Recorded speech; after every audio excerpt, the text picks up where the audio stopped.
వాడు వదలడు బావా. మనల్ని ఖచ్చితంగా వాడు వదలడు. ఎందుకంటే మన వర్గం వాడైతే వినేవాడు. దొరగారు చదువుకుని వచ్చారు కదా, మంత్రాలకు ఎప్పుడు చింతకాయలు రాలవో. గట్టిగా రాళ్లతో కొడితేనే అవి రాలుతాయి. ఆదికేశవ, అలా ఆవేశంతో మాట్లాడితే ఎలా? ఇప్పుడు మన జుట్టు వాడి చేతిలో ఉంది. చూడు వెంకట్రావు, మనం ఏ పనైనా తొందరపడి చేస్తే తప్పైపోతుంది. ఆవేశంలో చేస్తే ప్రాణాలు పోతాయి. మనం చేసినవన్నీ ఆవేశంలో చేసినవి. ఆ శంకర హత్యతో సహా నువ్వు సత్ప్రవర్తన వంగతో బయటకు వచ్చావు.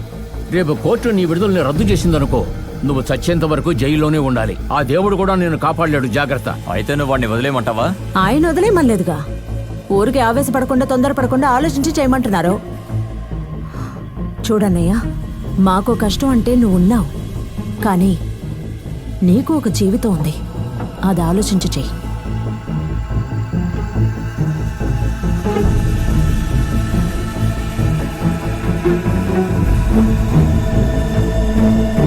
ఎన్ని రోజులు లిటిగెంట్గా ఉంటావు?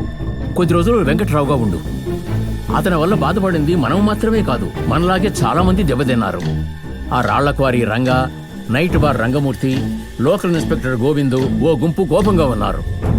మనం ఐడియా ఇద్దాం, అసలు పని వాళ్ళు చేస్తారు. ఎంతకాలం ఆయుధంగా ఉంటాం? కొన్నాళ్ళు ఆనందిద్దాం. మనం అలా చేస్తే మనకు అడ్డు ఉండదు, పని అయిపోతుంది. పదండి, అక్కడికి వెళదాం.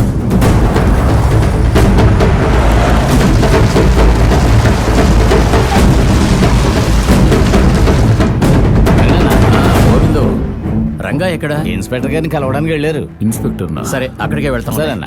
వాళ్ళిద్దరూ కలిసే ఉండుంటారు, మనం అక్కడికే వెళదాం. సరే, నువ్వు కూర్చో బావ.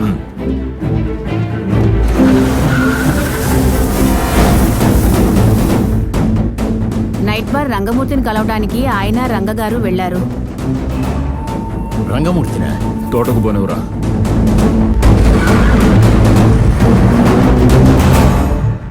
మీకోసం అందరూ మీ ఇంటికి వెళ్ళారయ్యా.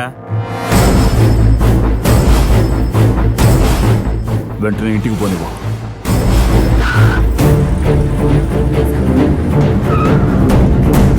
అన్నయ్య వచ్చేసాడు.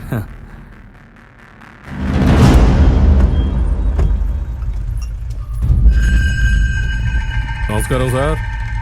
నమస్తేనా? నమస్తే అన్న. ఏంటి రంగా, మీకోసం మేము వెళితే మాకోసం మీరు వచ్చారేంటి? మేం మీకోసం వచ్చామా? మీరేగా రమ్మన్నారు. మేము రమ్మన్నావా? ఆ మాటే అతను చెప్పాడు.